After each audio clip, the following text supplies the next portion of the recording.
అమరావతి పైన తీర్మానం కాదు, ఫస్ట్ ఆ ముగ్గురు అమరావతిలో ఉండేటట్టు చూడండి అని వైఎస్ఆర్సీపీ కామెంట్ చేసింది. ఏంటి మీ స్పందన? ఇప్పుడు ఆ ముగ్గురు అమరావతిలో ఉండాలంటే చంద్రబాబు నాయుడు ఇల్లు ప్రజెంట్ అయితే అమరావతిలోనే ఉంది, ఆయన కాపురం అక్కడే ఉంటున్నాడు, ఆ ఇంట్లోనే లోకేష్ కూడా ఉంటారు. అసలు ఈయన ఎక్కడ ఉంటున్నాడు ఇప్పుడు? శ్రీశైలం గారు ఇప్పుడు ఆయన ముఖ్యమంత్రి కాదు, ఇప్పుడు జగన్మోహన్ రెడ్డి ముఖ్యమంత్రి కాదు కాబట్టి ఓకే, ఆయన బెంగళూరులో ఉంటాడు.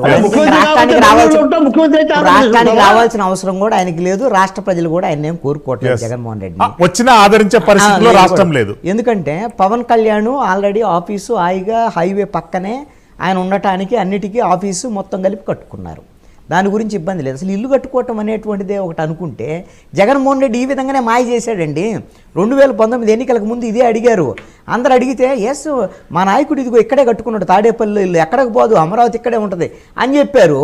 జగన్మోహన్ రెడ్డి కూడా ఎన్నికల సమయంలో గుంటూరు గుంటూరు గుంటూరు, విజయవాడ విజయవాడ విజయవాడ అని సిటీ బస్సులు అరుస్తారు కదా, అలా అరిచాడండి బహిరంగ సభల్లో.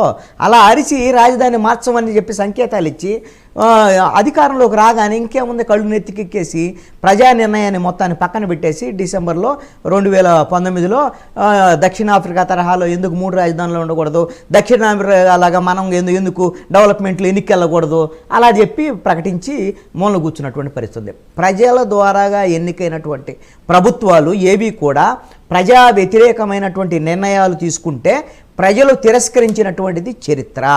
మీరు గమనించండి, మహమ్మద్ బిన్ తుగ్లక్కు మంచి పరిపాలకుడిగా ఆయనకు మంచి పేరుందండి. ఆయన్ని ఇప్పుడు తొగ్గలకు పాలన అని ఎందుకు వచ్చింది? ఆ రోజున కూడా రాజధానిని అనాలోచితంగా మార్చటం, మళ్ళీ ఆ రాజధాని మళ్ళీ రెండోసారి మార్చటం, అదేవిధంగా నాణ్యాలకు సంబంధించినటువంటి విషయంలో కూడా అనాలోచితమైన నిర్ణయాలు చేయటం, వీటి వల్ల తొగ్గులకు ఇలాంటి పిచ్చి పనులు చేశాడు అని. ఇప్పుడు జగన్మోహన్ రెడ్డి చేసినటువంటి పని కూడా అభివృద్ధి వికేంద్రీకరణ వేరు, పాలనా వికేంద్రీకరణ వేరు. కామన్ సెన్స్ సామాన్యుడికి కూడా తెలిసేటువంటి విషయాన్ని అర్థం కాకుండా 3 రాజధానులు అని చెప్పేసి రాష్ట్రాన్ని 3 ముక్కలు చేయాలనుకుంటే జగన్మోహన్ రెడ్డి అనుకున్నట్టుగా నేను బటన్ నొక్కుతున్నాను, నేను బటన్ నొక్కి జనానికి డబ్బులు వేస్తున్నాను, జనం కూడా ఈవీఎం బటన్ నొక్కుతారు, నేను గెలుస్తాను, 151 నుంచి 175కి వెళ్ళిపోతాను అని ఆ రోజున కళలు కన్నటువంటి పరిస్థితి ఉంది. సిద్ధం సభల్లో సిద్ధం అని అరిచాడు. ఏం చేశారు? జనం బాగా గుద్ది మరీ ఓట్లు వేశారు. ఏం చేశారు? 11 సీట్లు వచ్చినాయి. ఈ రోజున 11 సీట్లతో కనీసం అసెంబ్లీకి రావాలంటే భయపడేటువంటి పరిస్థితి, ఈ రోజున సిగ్గుపడేటువంటి పరిస్థితి జగన్మోహన్ రెడ్డి కల్పించినటువంటి పరిస్థితి. ఒకటండి, ఎప్పుడైనా సరే ప్రజా నిర్ణయం ఇచ్చిన తర్వాత ఇప్పుడైనా సరిగ్గా పునఃసమీక్షించుకోవాలి కదా, ఏం తప్పు జరిగింది, ఎక్కడ తప్పు జరిగింది అనేటువంటి అర్థం చేసుకోవాలి కదా. జగన్మోహన్ రెడ్డి వైఎస్ఆర్ కాంగ్రెస్ పార్టీ ఓడిపోవటానికి కర్ణుడు చావుకు 100 కారణాలు అన్నట్లుగా వైఎస్ఆర్ కాంగ్రెస్ పార్టీ ఓడిపోవటానికి 100 కారణాలు ఉంటే టాప్ 10 రీజన్స్లో అమరావతి అనేటువంటి రాజధాని కూడా ఒక కీలకమైనటువంటి అంశం. 3 రాజధానుల 3 ముక్కలాటని ఆంధ్రప్రదేశ్ ప్రజలు తిరస్కరించారు. అందుకనే జగన్మోహన్ రెడ్డిని నువ్వు పరిపాలన ముఖ్యమంత్రిగా పనికిరావు, నీ పరిపాలన పనికిరాదు అని ఈ రోజున తీర్పిచ్చినటువంటి పరిస్థితి ఉంది. ఇప్పటికైనా జగన్మోహన్ రెడ్డి పునరాలోచించుకొని ఏం చేయాలి, ప్రజల దగ్గరికి వెళ్ళి ప్రజలు ఏం కోరుకుంటున్నారు అనేటువంటి విషయం మీద నేను అసెంబ్లీకి వచ్చి మిగతా రోజులు అసెంబ్లీకి రావట్లేదు, సిగ్గుపడ్డాడు, లేక ఆయన ట్రోల్ చేస్తాడు అనేటువంటి దాని మీద భయపడ్డాడు. కనీసం రాజధాని విషయానికి సంబంధించినటువంటి విషయంలో వచ్చి మేము అమరావతికి అనుకూలమా లేకపోతే వ్యతిరేకమా, లేదు అంటే మేము 3 రాజధానులకే కట్టుబడి ఉన్నాం, అదే మాటను ధైర్యంగా అసెంబ్లీలో చెప్పుంటే జగన్మోహన్ రెడ్డి మాట మీద ఉన్నాడు అని చెప్పేసి అందరూ అనుకునేటువంటి అవకాశం ఉండేది కదా. ఈ రోజున జగన్మోహన్ రెడ్డికి స్టాండ్ ఏది? ధర్మాన ప్రసాదరావుతో, సిదిరి అప్పలరాజుతో, ఈ రోజున బొత్స సత్యనారాయణతో వీళ్ళతో మాట్లాడించేటువంటి పరిస్థితి ఉంది. ఈ విధమైనటువంటి కన్ఫ్యూజన్ స్టేట్మెంట్స్. సజ్జల రామకృష్ణారెడ్డి వచ్చేమంటాడు, మా అమరావతికి మా జగన్మోహన్ రెడ్డి వ్యతిరేకంగా. జగన్మోహన్ రెడ్డి ఏమో నేను ఎక్కడ కూర్చుంటే అక్కడే అమరావతి, ముఖ్యమంత్రి ఎక్కడ కూర్చుంటే అక్కడే ఆయన మాటలు. ఇంత కన్ఫ్యూజన్ ఏంటి అసలు? ఈ విధమైనటువంటి ఒక రాజకీయ విధానపరమైన నిర్ణయమే లేనటువంటి రాజకీయ పార్టీ అసలు ఏ విధంగా ముందుకెళ్ళిద్దో అర్థం కానటువంటి పని. అజయ్ కుమార్ గారు, దేవస్థానం నుండి న్యాయస్థానం వరకు రాజధాని కోసం ఉద్యమించినటువంటి సుదీర్ఘమైనటువంటి చరిత్ర ఆంధ్రప్రదేశ్ రాష్ట్ర ప్రజలది.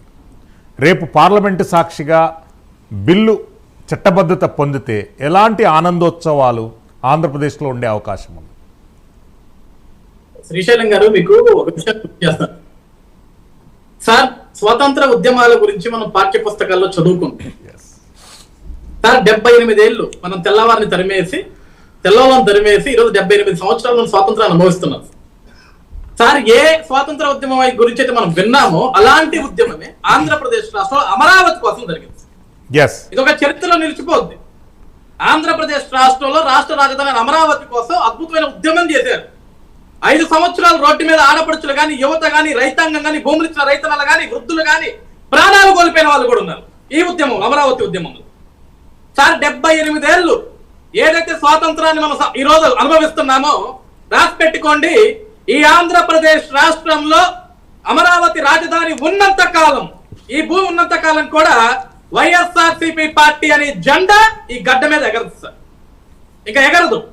ఎందుకంటే ఏ అసెంబ్లీలో అయితే అమరావతి రాజధాని కాదు, నాకు 3 రాజధానులు కావాలి అని ఏ రోజైతే ఆయన అంశాన్ని ప్రవేశపెట్టాడో ఆ రోజే ఆయన పార్టీ అంతమైపోయింది. మళ్ళీ నిన్న ఏదైతే చట్టబద్ధత కోసం ఏదైతే మనం కేంద్రానికి పంపిస్తున్నామో అమరావతి శాశ్వత రాజధాని ఏదైతే తీర్మానం ప్రవేశపెడుతున్నామో దానికి కూడా రాకుండా బెంగళూరులో పడుకున్నట్టు చూసారా, మొత్తం అయిపోయింది సార్. ఇక నేనేమన్నానంటే శ్రీశైలం గారు, వైఎస్ఆర్సీపీ పార్టీ గురించి మరి ఎక్కువగా మాట్లాడుకోవాల్సిన అవసరం లేదు. అది చనిపోయిన పార్టీ, ఆ పార్టీకి అంత్యక్రియలు కూడా ప్రజలు చేసేసారు. మొన్నటిదాకా 11 స్థానాలన్నా ఉన్నాయి అనుకున్నారు కానీ ఆ 11 స్థానాలు కూడా మొదటి చచ్చిపోయినాయి, లేవు ఇంకా. ఎందుకంటే పులివెందులో ఉండాల్సిన బెంగళూరులో పడుకున్నాడు. ఆ 10 మంది ఎమ్మెల్యేలు ఎవరైతే ఉన్నారో వాళ్ళు ట్విట్టర్లకి, ఫేస్బుక్లకి, వాట్సాప్లకి పరిమితం అయిపోయారు. కాబట్టి వాళ్ళు కూడా ఎమ్మెల్యేలుగా గుర్తింపబడట్లేదు. వాళ్ళ నియోజకవర్గ ప్రజలు కూడా వాళ్ళని కూడా తిరస్కరించేశారు, అయిపోయింది. ఇక ఈ ఆంధ్రప్రదేశ్ రాష్ట్రానికి శాశ్వత రాజధాని అమరావతి రేపు కేంద్రంలో ఆ తీర్మానం అయిపోయిన తర్వాత ఏదైతే నాడు దేవస్థానం నుంచి న్యాయస్థానం నుంచి దేవస్థానం దాకా ఏ విధంగా అయితే మేము ఆ రోజు ఉద్యమం చేశారో రేపొద్దున ఆంధ్రప్రదేశ్ రాష్ట్రం 5 కోట్ల మంది ప్రజలు కూడా సంతోషంతో సంబరాలు జరుపుకుంటారు. ఆంధ్రప్రదేశ్ రాష్ట్రానికి రెక్కలు వచ్చాయి, భూములకి రెక్కలు వచ్చాయి, యువతకి రెక్కలు వచ్చాయి, రైతాంగానికి మంచి జీవితం రాబోతుంది. ఆంధ్రప్రదేశ్ రాష్ట్రం ఇంకా వెనక్కి తిరిగి చూసుకోవాల్సిన అవసరం లేదు సార్. సైకో పాలన పోయింది, ఈ రోజు అద్భుతమైన పరిపాలన వచ్చింది. ఇదే పరిపాలన కొనసాగుతుంది. అదే చంద్రబాబు గారు చెప్తున్నారు, అదే పవన్ కళ్యాణ్ గారు చెప్తున్నారు, అదే నరేంద్ర మోడీ గారి ఆశీస్సులు ఈ ఆంధ్రప్రదేశ్ రాష్ట్రానికి ఎప్పటికీ ఉంటాయని మేము బలంగా నమ్ముతున్నాం. ఆ దేవదేవుడు ఆశీస్సులు కూడా ఉంటాయని చెప్పేసి బలంగా నమ్ముతూ ఈ రోజు రాష్ట్రం అంతా కూడా ప్రశాంతంగా ఉంది. ఈ ప్రశాంత వాతావరణంలో ఆ 11 మంది గురించి మేము మాట్లాడి టైం వేస్ట్ అయ్యాం. మా సంబరాన్ని, మా సంతోషాన్ని మేము నీరుగార్చుకోం సార్. ఎస్,